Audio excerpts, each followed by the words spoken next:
Start करते हैं अपना नेक्स्ट टॉपिक, और वो है ग्रेविटेशनल फील्ड स्ट्रेंथ का। तो ग्रेविटेशनल फील्ड क्या होती है, सबसे पहले ये समझ लेते हैं, और उसके बाद फिर हम ग्रेविटेशनल फील्ड स्ट्रेंथ पे जाएंगे। और इससे रिलेटेड आज जो हमारे टॉपिक्स हैं वो यही हैं कि हमने वैल्यू ऑफ जी कैलकुलेट करनी है सरफेस ऑफ अर्थ पर, फिर वैल्यू ऑफ जी को हमने विद सम एल्टीट्यूड चेंज करना है और वहाँ कैलकुलेशन करनी है। फिर हमने ग्रेविटेशन फील्ड लाइंस की प्रॉपर्टीज़ को डिस्कस करना है, कोशिश करेंगे जितना कंप्लीट हो सके। ग्रेविटेशनल फील्ड क्या है, देखें। ग्रेविटेशनल फील्ड को समझने के लिए आपको एक मैं छोटी सी एग्जांपल देता हूँ, जिससे आपको आइडिया होगा कि ग्रेविटेशनल फील्ड एक्चुअली होती क्या है। फॉर एग्जांपल के मैं कहता हूँ कि एक ग्राउंड है, क्रिकेट ग्राउंड, और उस क्रिकेट ग्राउंड के अंदर आप जानते हैं कि जो सेंटर पॉइंट है जहाँ पर पिच होती है, जहाँ पर प्लेयर्स खेल रहे होते हैं, बैट्समैन, ठीक है। तो वो बैट्समैन जब बॉल को हिट करते हैं तो बॉल एक बाउंड्री के अंदर कहीं भी जाकर गिरती है, ठीक है ना।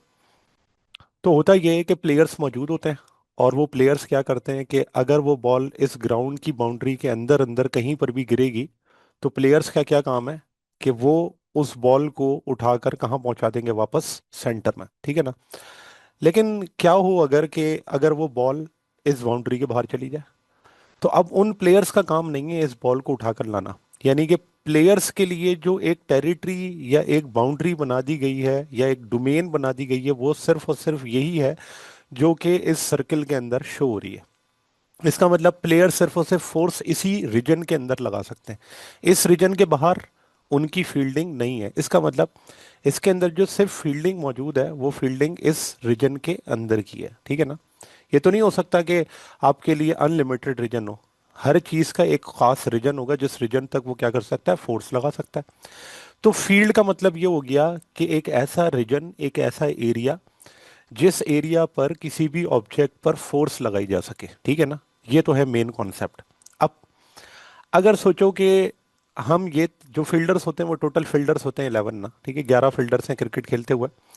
अब अगर ये 11 फील्डर्स इस पिच के बिल्कुल नजदीक नजदीक खड़े हुए हों, ठीक है ना, तो 11 प्लेयर्स अगर इस पिच के बिल्कुल करीब करीब खड़े हुए होंगे, तो बॉल जैसी गिरेगी फौरन से बॉल को क्या कर देंगे, सेंटर में पहुंचा देंगे। इसका मतलब ये हुआ पिच के करीब कहीं भी बॉल गिरने से फोर्स फौरन से लग जाएगी और स्ट्रांगली लगेगी, ताकि बॉल क्या हो जाए, सेंटर में फौरन से आ जाए, क्योंकि प्लेयर्स करीब हैं। लेकिन सोचो यही 11 प्लेयर्स जब बाउंड्री पे जाके खड़े हो जाएंगे, तो अब इनके दरमियान का गैप क्या हो गया, कम हो गया। यहाँ पर सॉरी, गैप इनके दरमियान का बढ़ गया। अब जब इनके दरमियान में गैप बढ़ गया, अब अगर बॉल कहीं जाती है और ऐसी जगह पहुंच जाती है जहां पर प्लेयर नहीं है, तो जाहिर सी बात है उस प्लेयर को भागकर आने में, उस बॉल को पिक करने में और वापस भेजने में टाइम लगेगा ना। इसका मतलब ये है कि जैसे जैसे आप पिच से दूर जा रहे हैं, तो फिर वो फील्डर उतनी फोर्स लगाकर वापस उस ऑब्जेक्ट को उतने टाइम में नहीं भेज सकते जो पहले वाले प्लेयर्स कर रहे थे जब फील्डर करीब करीब थे। अब यही बात जरा हम अपने केस पे अप्लाई करते हैं, जो कि मैंने अभी आपको इस प्लेयर या क्रिकेट से लगाकर बताई है। अब आते हैं हम किस बात पर, क्योंकि हम ये पढ़ रहे हैं फील्ड किसकी, ग्रेविटेशन की। तो ग्रेविटेशनल फील्ड क्या होती है। ग्रेविटेशनल फील्ड के बारे में हम एक स्टेटमेंट लिखते हैं, और वो ये है कि gravitational field is the space और region around the around the massive object around the massive object in which in which लिखा स्पेस और region around the massive object in which its gravitational force acts on acts on other bodies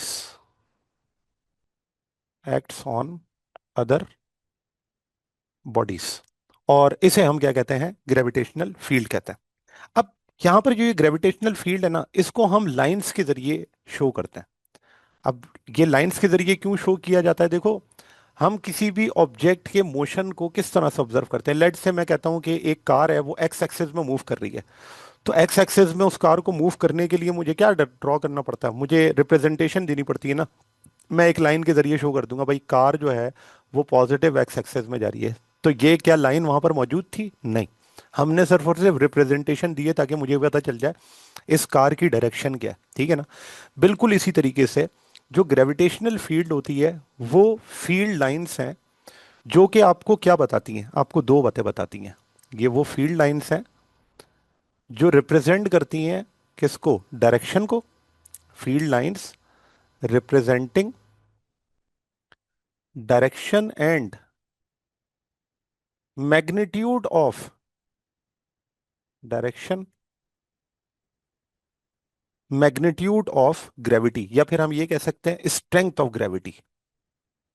strength of gravity, तो मैंने अभी आपको जैसे example दी थी वो pitch वाली, तो मैंने आपसे कहा था कि अगर पिच के करीब सारे प्लेयर्स खड़े हुए हों तो क्या करेंगे, फोर्स ज्यादा लगाएंगे। तो यहां पर भी ऐसी है कि जब आप अर्थ सरफेस के करीब होंगे तो जो आपके पास फील्ड होगी वो स्ट्रांग होगी, और जैसे जैसे आप अर्थ से दूर जाते जाएंगे फील्ड क्या होती जाएगी, वीक होती जाएगी। लेट्स से मेरे पास ये दो पॉइंट्स हैं, एक पॉइंट है ए और एक पॉइंट है बी।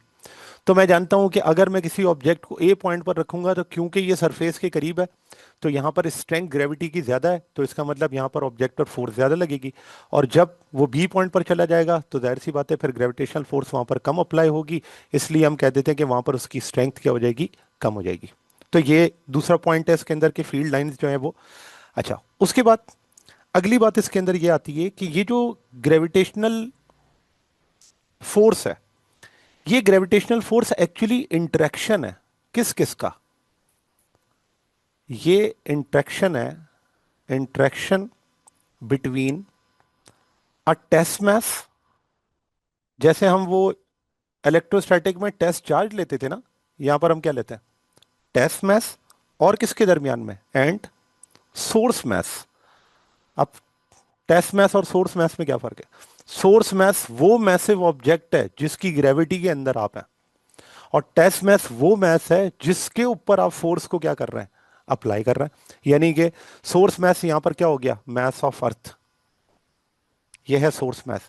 और टेस्ट मैस कौन सा है, वो स्मॉल ऑब्जेक्ट जिसे हम स्टोन कह देते हैं, ये मैस ऑफ ऑब्जेक्ट है जिस पर क्या हो रही है, ये फोर्स क्या हो रही है, अप्लाई हो रही है। तो जब हम किसी भी ग्रेविटेशनल फोर्स को ऑब्जर्व कर रहे होते हैं ऑन अ यूनिट मास, तो हम उसके लिए वर्ड यूज करते हैं ग्रेविटेशनल फील्ड स्ट्रेंथ का। और वो ग्रेविटेशनल फील्ड स्ट्रेंथ क्या आगे हम डिस्कस करते हैं, लेकिन फिलहाल फील्ड वो रीजन या वो स्पेस है जिसके अंदर कोई मैसिव ऑब्जेक्ट दूसरे ऑब्जेक्ट पर ग्रेविटेशनल फोर्स अप्लाई कर सकता है। लेकिन अगर ये ऑब्जेक्ट इस रीजन से बाहर चला जाएगा तो क्या होगा, तो अब इसके ऊपर कोई फोर्स अप्लाई नहीं होगी, यानी कि यहां पर आपके पास ग्रेविटेशनल फोर्स क्या हो जाएगी, जीरो हो जाएगी। यहां तक क्लियर है बात। तो आपका कोई भी ऑब्जेक्ट जैसे ही इस फील्ड के अंदर आएगा उसके ऊपर क्या होगी, फोर्स अप्लाई होगी। और इस फील्ड को हम किसके जरिए ऑब्जर्व करते हैं या किसके जरिए ड्रॉ करते हैं, फील्ड लाइंस के जरिए। फील्ड लाइंस क्या है, इमेजिनरी लाइंस हैं जो क्या आपको बताएंगी डायरेक्शन के बारे में और स्ट्रेंथ ऑफ ग्रेविटी के बारे में। अब सोचोगे जब मैं इस मैथ को यहां पर रखूंगा तो मैथ फौरन आते साथ इसमें मोशन परफॉर्म करेगी ना। अभी मैंने ऊपर बताया था कि कार के मोशन को ऑब्जर्व करने के लिए आपने लाइन ड्रॉ की थी, तो जब मैंने मैथ को रखा तो मैथ क्या करेगा, फ्री फॉल मोशन परफॉर्म करेगा। जिस डायरेक्शन में फ्री फॉल मोशन परफॉर्म कर रहा होगा वही तो लाइन क्या कहलाती है, ग्रेविटेशनल फील्ड राइट। लाइंस। ठीक है ना, उसी हम फील्ड लाइंस कहते हैं। ठीक हो गया ना। और ये फील्ड लाइन आपको स्ट्रेंथ के बारे में भी बता देंगे, डायरेक्शन भी बता देंगे। अगर अर्थ सरफेस के करीब होगा तो ज्यादा स्ट्रेंथ के साथ जाएगा, और अगर दूर होगा तो उसकी स्ट्रेंथ कम होगी। ठीक है ना। और ये इंटरेक्शन है बिटवीन टेस्ट मैस और सोर्स मैस। ये क्या है, इंटरेक्शन है, gravitational force. Gravitational force is a interaction between test mass and source mass. अब यहां पर आती है हम ग्रेविटेशनल फोर्स के लिए, जब हम ये लिखते हैं कि जो एक्सेलरेशन है वो क्या होगा, तो हम इसको ड्राइव करते हैं किससे, जैसा कि कल मैंने आपको बताया था, according to second law of motion.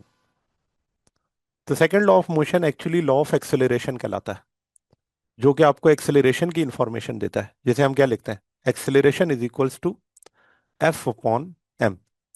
अब यहां पर हमारे केस में जो फोर्स है वो ग्रेविटेशनल फोर्स है, तो जब हम यहाँ ग्रेविटेशनल फोर्स लिखते हैं पर यूनिट मास, तो फिर जो ये एक्सेलरेशन होती है उस एक्सेलरेशन को हम कह देते हैं एक्सेलरेशन ड्यू टू ग्रेविटी, या फिर ग्रेविटेशनल फील्ड स्ट्रेंथ, इसको हम जी से रिप्रेजेंट करते हैं। तो अब ये ग्रेविटेशनल फील्ड स्ट्रेंथ क्या होती है, तो देखिए स्ट्रेंथ का मतलब होता है अमाउंट। जब हम किसी भी फिजिकल क्वांटिटी की स्ट्रेंथ को ऑब्जर्व कर रहे होते हैं ना, स्ट्रेंथ का मतलब ये होता है कि वो न्यूमेरिकली वहां पर कितनी अवेलेबल है, ठीक है, फोर्स लगाने के लिए। तो यहां पर ग्रेविटेशनल फील्ड स्ट्रेंथ को बिल्कुल इसी तरीके से हम एक्सप्लेन करते हैं या इसको हम डिफाइन करते हैं। It is the force of gravity, it is the force of gravity या फिर ग्रेविटेशनल फोर्स, ठीक है। It is the force of gravity per unit mass at a specific point, at a specific point in a field। तो या इन a gravitational field हम लिखते हैं। तो अभी मैंने ऊपर आपको ग्रेविटेशनल फील्ड समझा दिया। अब ग्रेविटेशनल फील्ड में किसी पॉइंट पर किसी मैस पर, और वो मैस क्या है, टेस्ट मैस है, उस मैस के ऊपर कितनी फोर्स ऑफ ग्रेविटी अप्लाई हो रही है, वो एक्चुअली आपको किसकी इंफॉर्मेशन देगी, ग्रेविटेशनल फील्ड स्ट्रेंथ की उस स्पेसिफिक पॉइंट के लिए, ठीक है ना। अब जैसे मैंने ऊपर अभी आपको बताया कि मेरे पास अगर दो पॉइंट्स हैं, एक पॉइंट ए और एक पॉइंट बी, तो मैं जानता हूं कि ए पॉइंट और बी पॉइंट दोनों पर ग्रेविटेशनल फील्ड स्ट्रेंथ क्या है, डिफरेंट है। ए पॉइंट पर ग्रेविटेशनल फील्ड स्ट्रेंथ ज्यादा है, क्यों, क्योंकि यहाँ पर फोर्स ऑफ ग्रेविटी ज्यादा होगी। लेकिन जैसे जैसे मैं दूर जाता जाऊंगा तो फोर्स ऑफ ग्रेविटी कम होती जाएगी उस यूनिट मास पे, मास तो चेंज नहीं हो रहा ना। ए पॉइंट पे जो मास था वही पॉइंट बी पर भी है। तो जो चीज चीज चेंज हो रही है वो एक्चुअली क्या है, फोर्स ऑफ ग्रेविटी चेंज हो रही है। जैसे जैसे आप दूर जाते जाएंगे फोर्स ऑफ ग्रेविटी कम होती जाएगी, तो वहां पर फील्ड स्ट्रेंथ भी क्या होती जाएगी, कम होती जाएगी। इसी तरीके से तो हम क्या करते हैं, उस ग्रेविटी का या ग्रेविटेशनल फील्ड स्ट्रेंथ का क्या करते हैं, अमाउंट जानते हैं, ठीक है ना। और उसे हम मैथमेटिकली कैसे लिखते हैं, ऊपर मैंने आपको लिख के बताया, मैथमेटिकली। सर, ये g gravitational field strength physical quantity है जी जी कि बिल्कुल। नहीं? नहीं नहीं, फिजिकल क्वांटिटी की क्या मतलब होता है। कि जो एग्जिस्ट कर सकता है, और जैसे कि gravitational field is not a physical quantity because it can't be measured. So gravitational field strength है ना एक फिजिकल बिल्कुल क्वांटिटी। बिल्कुल, देखें वो इसीलिए मैंने आपसे पूछा था कि आपको फिजिकल क्वांटिटी का सेंस है। फिजिकल क्वांटिटी का मतलब यही है, any quantity which is observable और मेजरेबल, ठीक है ना। तो हमारे पास जो ग्रेविटेशनल फील्ड है, स्ट्रेंथ है, वो ऑब्जर्वेबल है, मेजरेबल है, ठीक है ना। आप देखेंगे अभी जब हम इसके अंदर आगे जाके फैक्टर पढ़ेंगे कि value of g on surface of earth, तो मुझे बताएं what is value of g. It is measurable quantity, that's why we are measuring that quantity. हम पढ़ते हैं value of g with altitude, why we are measuring value of g with altitude, because it is a measurable quantity with respect to height, it changes itself, ठीक है ना। तो इसी वजह से उसे हम क्या कहते हैं, वो मेजरेबल क्वांटिटी है, वो फिजिकल क्वांटिटी है, ठीक है। अच्छा, अब यहां पर ये बात हो गई कि अगर ये मैंने ग्रेविटी को कैलकुलेट करना है, यानी कि ग्रेविटी का हमारे पास ये ग्रेविटेशनल फील्ड स्ट्रेंथ का फार्मूला बन गया, force of gravity per unit test mass, और वो टेस्ट मैस हमेशा जो सोर्स मैस है उससे छोटा होगा, ठीक है ना। और वजह क्या है, देखो मैंने अभी आपको बताया कि ग्रेविटेशनल फील्ड मैसिव ऑब्जेक्ट के अराउंड रीजन है। तो अगर मैं दो ऐसे मैस ले लूं जो एक दूसरे के बिल्कुल इक्वल अमाउंट पे हो, तो अब हम ये नहीं कह सकते कि किस बॉडी की ग्रेविटी फील्ड के अंदर दूसरी बॉडी पर मैं क्या कर रहा हूँ, फोर्स अप्लाई कर रहा हूँ। जाहिर सी बात है कि टेस्ट मैस छोटा होगा, तभी तो उसकी भी फील्ड नहीं होगी ना। अगर वो खुद बड़ा मैस हो तो उसकी तो अपनी फील्ड मौजूद होगी, ठीक है ना। तो फिर हम स्ट्रेंथ किसकी कैलकुलेट कर रहे हैं, क्योंकि ये जो स्ट्रेंथ होती है ये डिपेंड करती है किसके ऊपर, मैसिव ऑब्जेक्ट के मैस के ऊपर। टेस्ट मैस इंडिपेंडेंट है, उससे कोई फर्क नहीं पड़ता। जो ग्रेविटेशनल फील्ड स्ट्रेंथ है वो किस चीज पर डिपेंड करेगी, वो इस बात पर डिपेंड करेगी कि आपका सोर्स मास कितना है, ठीक है, उसका अमाउंट क्या है। जैसे मैं अभी यहां पर लिख देता हूं कि इसके जो फैक्टर्स हैं वो क्या क्या है। पहला फैक्टर ये है कि जो ग्रेविटेशनल फील्ड स्ट्रेंथ है वो डिपेंड करेगा किसके ऊपर, सोर्स मास पे। जितना ह्यूज ये होगा उतनी ज्यादा ग्रेविटेशनल फील्ड स्ट्रेंथ होगी। तो आप जानते हैं कि gravity of sun is greater than gravity of earth. वजह क्या है, क्योंकि उसका मास क्या है, मैथ्स। ज्यादा है। तो इस वजह से अर्थ से उसकी ग्रेविटेशनल फील्ड स्ट्रेंथ भी क्या है, ज्यादा है। दूसरी बात, जो ग्रेविटेशनल फील्ड स्ट्रेंथ है वो डिपेंड करती है किस पर, distance, distance of point from the source mass, ठीक है ना। ये दो बातें बहुत कॉमन सी हैं, और आपको पता है ये एसएलओस के अंदर मौजूद है आपके, कि जो ग्रेविटेशनल फील्ड स्ट्रेंथ है वो किन फैक्टर्स के ऊपर डिपेंड करता है। तो ग्रेविटेशनल फील्ड स्ट्रेंथ दो फैक्टर्स पर डिपेंड करता है, एक सोर्स मैस पर और एक distance of point from source mass. ये इन दो फैक्टर्स के ऊपर क्या करता है, डिपेंड करता है। तो आपका डिस्टेंस जैसे जैसे बढ़ेगा, ठीक है।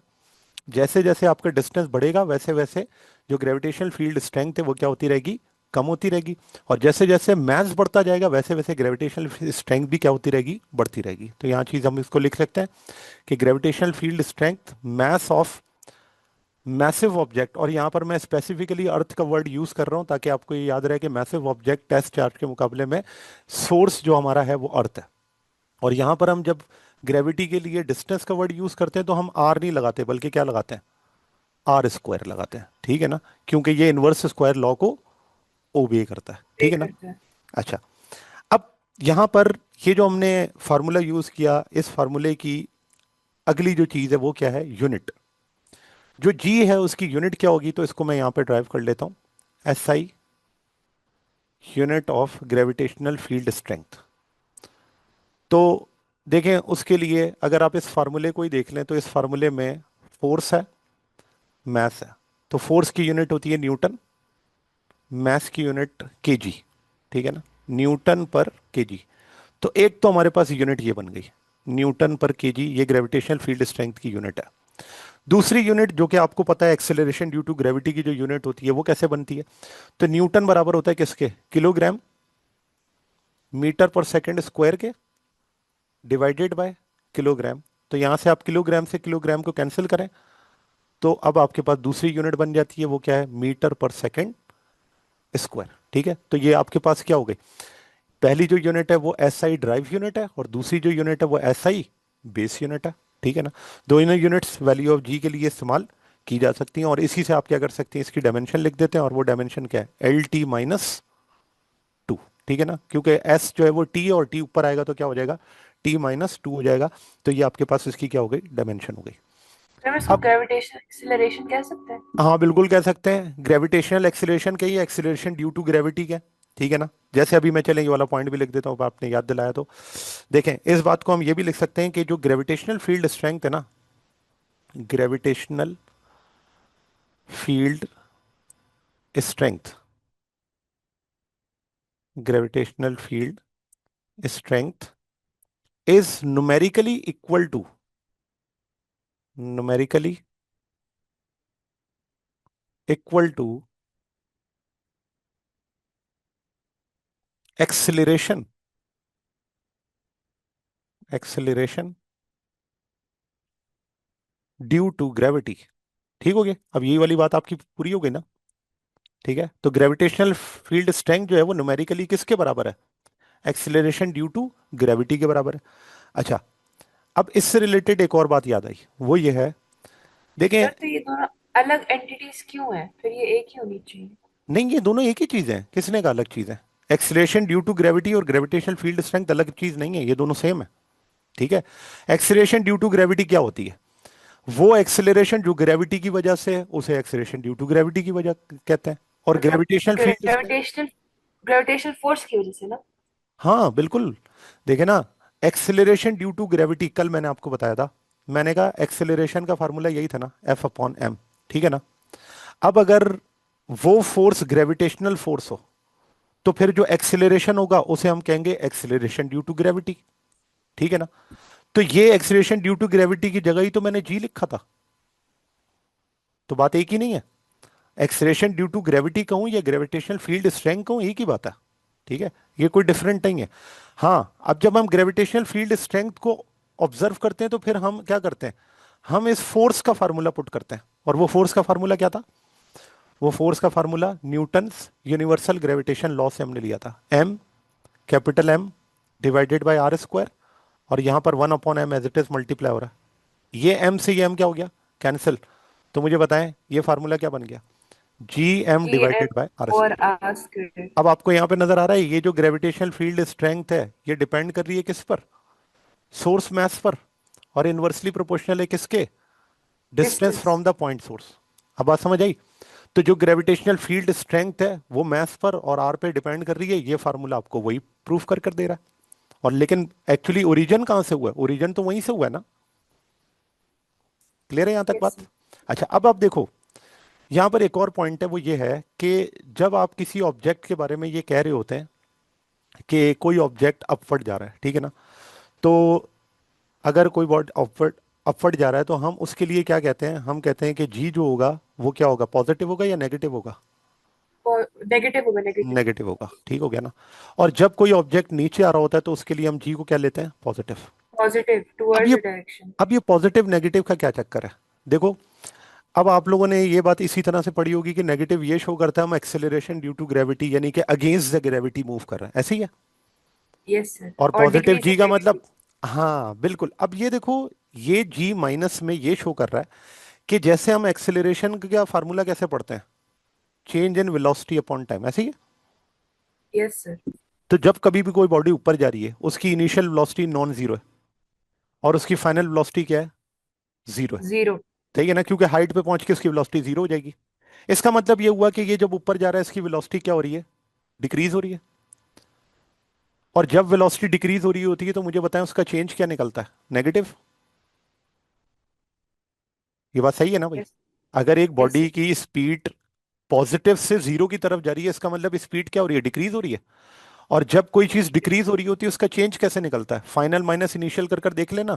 0 - 10, आंसर क्या आ जाएगा, -10। -10। तो मुझे बताएं यहाँ जो आंसर आया वो नेगेटिव के साथ आया ना।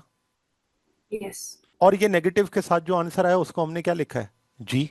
वजह क्या है, क्योंकि जब ये बॉडी ऊपर जा रही है तो जी आपको ये बता रहा है कि उसकी स्पीड इक्वल अमाउंट में डिक्रीज हो रही है with respect to time.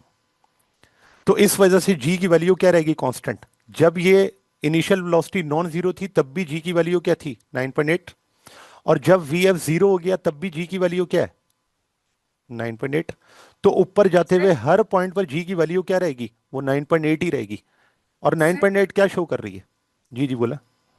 Sir हमें बोर्ड में एमसीक्यू आया था क्लास 10 में कि एक बॉल है, वो पॉइंट हाईएस्ट पॉइंट पे पहुंच गया है। जी जी तो जी। उसकी वेलोसिटी जीरो होगी, इक्वल टू ग्रेविटेशनल एक्सीलरेशन होगी, और ऐसे को दो और ऑप्शंस थे। नहीं नहीं, मैं आपको तो बता देता हूँ। मैंने किया था इसको v is equal to zero, क्योंकि एट हाईएस्ट पॉइंट वो रुक जाता है। लेकिन हमने जो आंसर की देखा था बोर्ड की तरफ से, उन्होंने कहा था कि नहीं, gravitational acceleration is never zero at any point, क्योंकि उन्होंने इन्फिनिटी का जिक्र नहीं किया था। तो ये मुझे थोड़ी सी कंफ्यूजन भी मैं रहती आपको बता देता हूँ, सुने।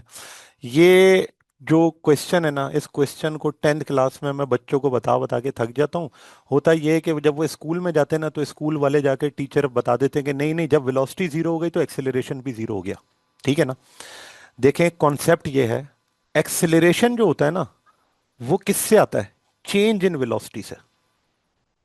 एक्सेलरेशन किससे आता है, चेंज इन वेलोसिटी से। लेकिन अगर कहूं मैं कि एक्सेलरेशन जो होता है वो वेलोसिटी से आता है, तो ये कॉन्सेप्ट गलत है। एक्सेलरेशन वेलोसिटी से नहीं बल्कि किससे आता है, चेंज इन वेलोसिटी से। अब आप देखो, बॉडी ऊपर जा रही है, इनिशियल वेलोसिटी जीरो है, बॉडी ऊपर पहुंच गई, फाइनल वेलोसिटी क्या है, जीरो। जीरो। तो मुझे बताएं कि इनिशियल नॉन जीरो है और फाइनल जीरो है, क्या चेंज जीरो है? तो आप कहेंगे चेंज तो जीरो नहीं है, क्यों? क्योंकि जब मैं वी एफ माइनस वी आई करूंगा तो इसका आंसर क्या आएगा, इसका आंसर तो नॉन जीरो आएगा, 0 - फॉर एग्जाम्पल 20। तो मुझे बताएं क्या चेंज इन वेलोसिटी का आंसर जीरो आया है, नहीं। अगर हाँ। इसका आंसर यस जीरो सर। नहीं आया तो इसका मतलब यहां पर एक्सेलरेशन भी मौजूद होगा, और वो एक्सेलरेशन किसके साथ होगा, माइनस के साथ। ठीक है ना। अच्छा, अब इसका मतलब वहां पर जो करेक्ट ऑप्शन था वो जी इज इक्वल्स टू 9.8 करेक्ट है, क्यों? क्योंकि फाइनल वेलोसिटी जीरो हुई है, चेंज इन वेलोसिटी जीरो नहीं हुई। इसी यस वजह यस। से एक्सेलरेशन जो होगा वो 9.8 होगा। अच्छा, अब ये 9.8 क्या शो कर रहा है, देखो। एक्सेलरेशन की जो यूनिट होती है वो क्या होती है, मीटर पर मीट सेकंड स्क्वायर। गुड। क्या मैं मीटर पर सेकंड स्क्वायर को ऐसे लिख सकता हूं, मीटर पर सेकंड? लिख सकते हैं ना। यस। भाई देखो ना, यस। सेकंड सेकंड मल्टीप्लाई करके यही हो जाएगा ना। अच्छा, अब ये यस क्या सर। शो कर रहा है, ये शो कर रहा है कि जब बॉडी ऊपर जा रही है तो उस ऊपर जाने वाली बॉडी की स्पीड हर सेकंड में कितनी कम हो रही है, 9.8 मीटर पर सेकंड। और इसी वजह से आपका आंसर क्या रहता है, 9.8 रहता है, और जी की वैल्यू क्या रहती है, माइनस में रहती है। वो जो हम यूनिफॉर्म एक्सेलरेशन की डेफिनेशन पढ़ते हैं वो क्या होती है, equal change in velocity in equal interval equal of time. Intervals of time. याद आया ना। तो वो जो equal change in velocity in equal interval of time है, वो यही कॉन्सेप्ट है कि जब अगर किसी बॉडी की स्पीड में इक्वल चेंज आ रहा है इक्वल इंटरवल ऑफ टाइम में, तो उसका एक्सीलरेशन कांस्टेंट होगा, और वो एक्सीलरेशन कांस्टेंट क्या होगा? 9.8। अब आपको उम्मीद है कि ये प्लस जी की बात भी समझ आ गई होगी। जब बॉडी नीचे आ रही है यस। तो उसकी इनिशियल वेलोसिटी जीरो है, और जब नीचे आएगी तो क्या फाइनल वेलोसिटी जीरो होगी?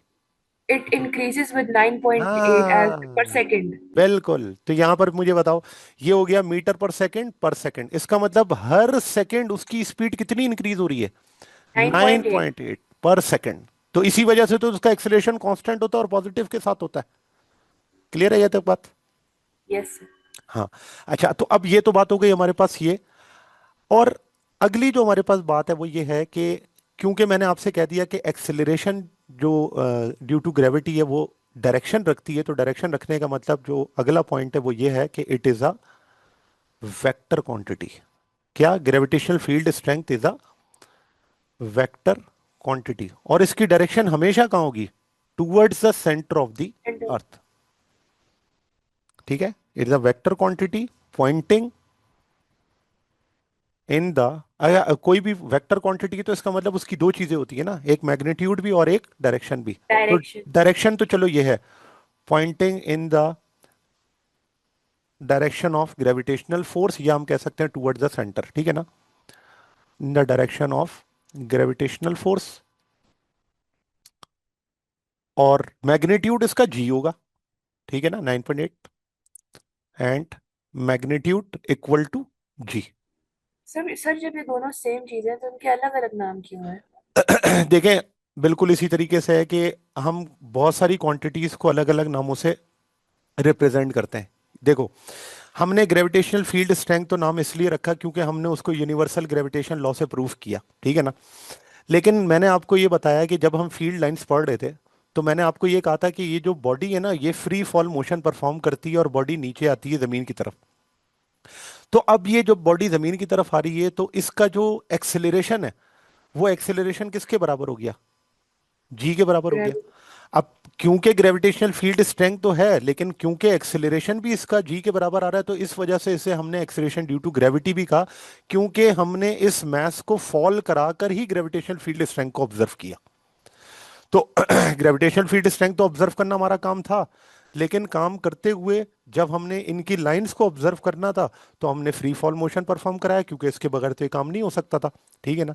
जैसे एक फिलोसफर का एक बड़ा मशहूर जुमला है, और वो ये कहता है कि अगर दूर दराज जंगलों में, अफ्रीका के जंगलात में अगर कोई दरख्त टूट के गिर जाता है, तो उस दरख्त के गिरने की आवाज नहीं आएगी, या उस दरख्त के गिरने की आवाज होगी ही नहीं, जब तक कि वहां पर कोई ऑब्जर्वर सुन ना ले। तो यहां पर भी ऐसी है कि एक ऑब्जेक्ट अगर फील्ड के अंदर मौजूद नहीं है, तो हम कहेंगे कि उस सोर्स मैथ की कोई फील्ड है ही नहीं, जब तक कि ऑब्जर्वर ही नहीं है। ऑब्जर्वर होगा तभी तो पता चलेगा कि वहां पर फील्ड है या नहीं है, ठीक है ना, क्योंकि उसकी स्ट्रेंथ को हम यूनिट मैथ के जरिए ही पहचान सकते हैं। यूनिट मैथ अगर नहीं है, तो इसका मतलब हम क्या कहेंगे? वहां पर कोई फील्ड मौजूद नहीं है। फील्ड अगर जाननी है तो जाके मैथ्स रखो, मैथ्स पे अगर फोर्स लगी तो ये बात एविडेंस होगी कि वहां पर फील्ड मौजूद है, ठीक है ना। Yes sir. तो ये हमारे पास है एक्सीलरेशन ड्यू टू ग्रेविटी या फिर ग्रेविटेशनल फील्ड स्ट्रेंथ, दोनों चीजें सेम है। Okay sir. अच्छा जी, चलें नेक्स्ट।